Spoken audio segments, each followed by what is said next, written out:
নমস্কাৰ বন্ধু বান্ধৱীসকল, স্বাগতম জনাইছোঁ নিমাত ষ্টাডি চেনেলটোলৈ।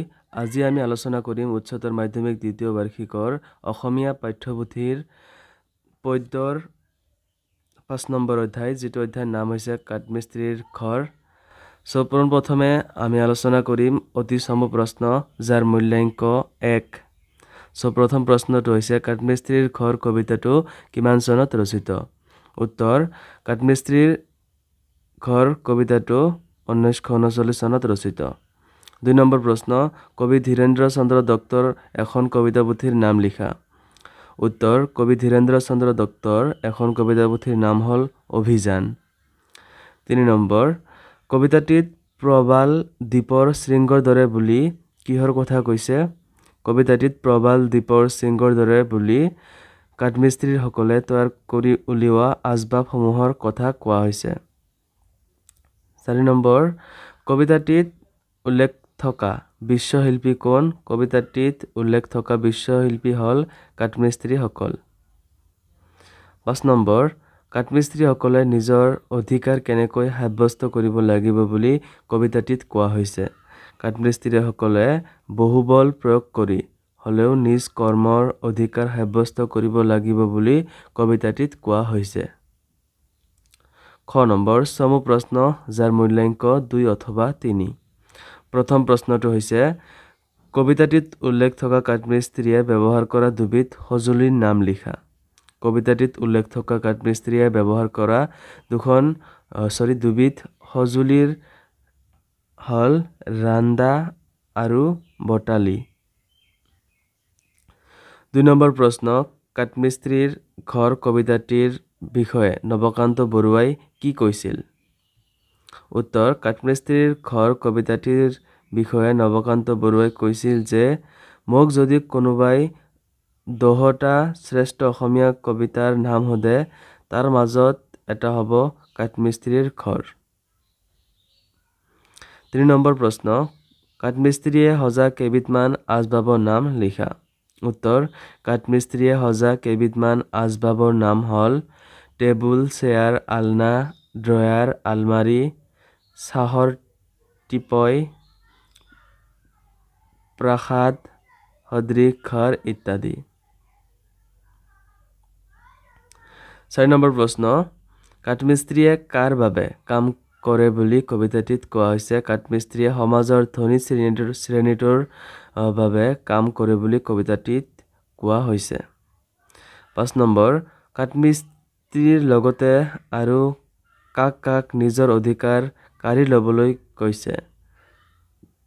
উত্তৰ: কবিয়ে কাঠমিস্ত্ৰীৰ লগতে কহাৰ, কমাৰ আদি শ্ৰমজীৱী লোকসকলক নিজ বাহুবলেৰে অধিকাৰ কাঢ়ি ল'বলৈ কৈছে।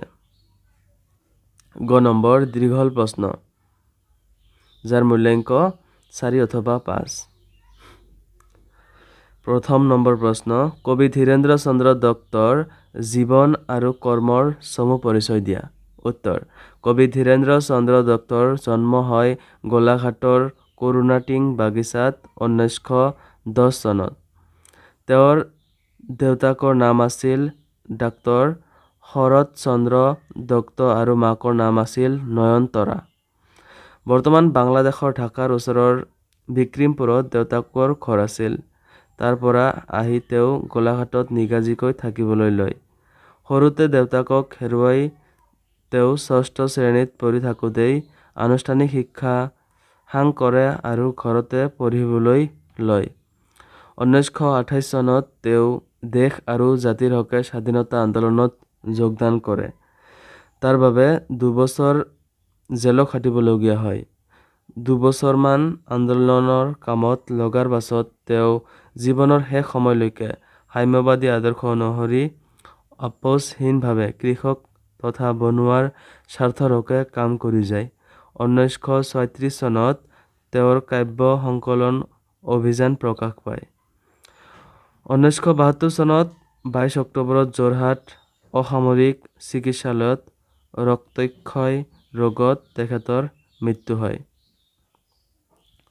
২ নম্বৰ প্ৰশ্ন, কবিতাটিত কাঠমিস্ত্ৰীৰ শ্ৰম আৰু কষ্টৰ চিত্ৰ কেনেদৰে দাঙি ধৰা হৈছে চমুকৈ লিখা। উত্তৰ শ্ৰমজীৱী ব্যক্তিসকলৰ জীৱনৰ দুৰ্দশাৰ ছবি কাঠমিস্ত্ৰীৰ ঘৰ কবিতাটিত প্ৰকাশ পাইছে।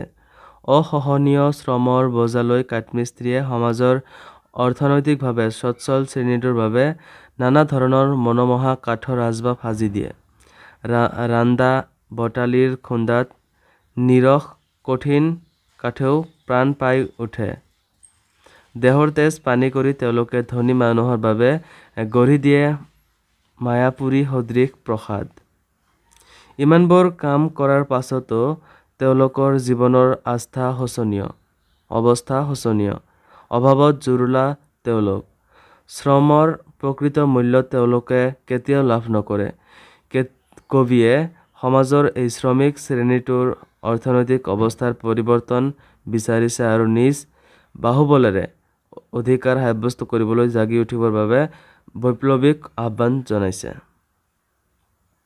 ৩ নম্বৰ প্ৰশ্ন, প্ৰসংগ সংগতি দৰ্শাই ব্যাখ্যা কৰা। বিশ্বৰ য'ত কৰ্মীৰ দল তেজ ঢালি গড়ে প্ৰসাদ উজ্জ্বল। উত্তৰ প্ৰশ্নোদ্ধৃত কবিতাভাষী আমাৰ পাঠ্যপুথিৰ অন্তৰ্গত ধীৰেন্দ্ৰ চন্দ্ৰ দত্ত ৰচিত কাঠমিস্ত্ৰীৰ ঘৰ শীৰ্ষক কবিতাটিৰ পৰা তুলি ধৰা হৈছে। কবিতাভাষীৰ মাজেৰে কবিৰ শ্ৰমজীৱী জনতাৰ প্ৰতি প্ৰশস্তি প্ৰকাশ পাইছে। কাঠমিস্ত্ৰীসকল কৰ্মঠ নিপুণ শিল্পী। তেওঁলোকে কঠিন একাবেকা কাঠত আনি দিয়ে এক নতুন ৰূপ। অকণো জিৰণি নোলোৱাকৈ খাটি কঠিন কাঠেৰে সাজে নিত্য ব্যৱহাৰ্য সামগ্ৰীবোৰ। কপালৰ ঘাম মাটিত পেলাই দেহৰ তেজ পানী কৰি তেওঁলোকে সমাজৰ সচ্ছল শ্ৰেণীটোৰ বাবে নানা ধৰণৰ মনোমোহা সামগ্ৰী সাজি দিয়ে। নিৰস আৰু কঠিন কাঠক ৰান্দা বটালি মাৰি তেওঁলোকে গঢ়ি দিয়ে পৃথিৱীৰ মানুহৰ বাবে মায়াপুৰী সদৃশ প্ৰসাদ। অথচ সেই মিস্ত্ৰীসকলৰ জীৱনৰ অৱস্থা শোচনীয়, অভাৱত জুৰুলা। সেই মৰ্মান্তিক অৱস্থাটো কবিতাভাষীৰ মাজেদি ফুটি উঠিছে। ৪ নম্বৰ, কাঠমিস্ত্ৰীক কিয় শিল্পী বুলি কোৱা হৈছে? কাঠমিস্ত্ৰীসকল কৰ্মঠ আৰু নিপুণ শিল্পী। তেওঁলোকৰ চেষ্টাত নিৰস কঠিন কাঠে প্ৰাণ পাই উঠে। ৰান্দা বটালিৰ খুন্দাত গঢ় লয় নানা মনোমোহা সামগ্ৰীৰ। কপালৰ ঘাম মাটিত পেলাই দেহৰ তেজ পানী কৰি তেওঁলোকে সমাজৰ সচ্ছল শ্ৰেণীটোৰ বাবে নানা ধৰণৰ মনোমোহা সামগ্ৰী সাজি দিয়ে। নিজৰ কথা চিন্তা নকৰা কাঠমিস্ত্ৰীসকলে আনৰ সুবিধাৰ বাবে জীৱন পাত কৰি কষ্ট কৰে, অথচ নিজে দুৰ্দশাগ্ৰস্ত জীৱন কটায়। সেয়েহে কাঠমিস্ত্ৰীসকলক শিল্পী বুলি কোৱা হৈছে।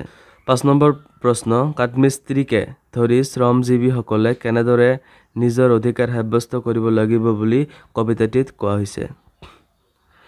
কবি ধীৰেন্দ্ৰ চন্দ্ৰ দত্তই কাঠমিস্ত্ৰীৰ ঘৰ কবিতাটিৰ যোগেদি কাঠমিস্ত্ৰীসকলক নিজৰ আত্মসন্মান, ন্যায্য প্ৰাপ্তি আৰু অধিকাৰৰ বাবে নিজ বাহুবলেৰে অধিকাৰ সাব্যস্ত কৰিবলৈ জাগি উঠিবৰ বাবে বৈপ্লৱিক আহ্বান জনাইছে।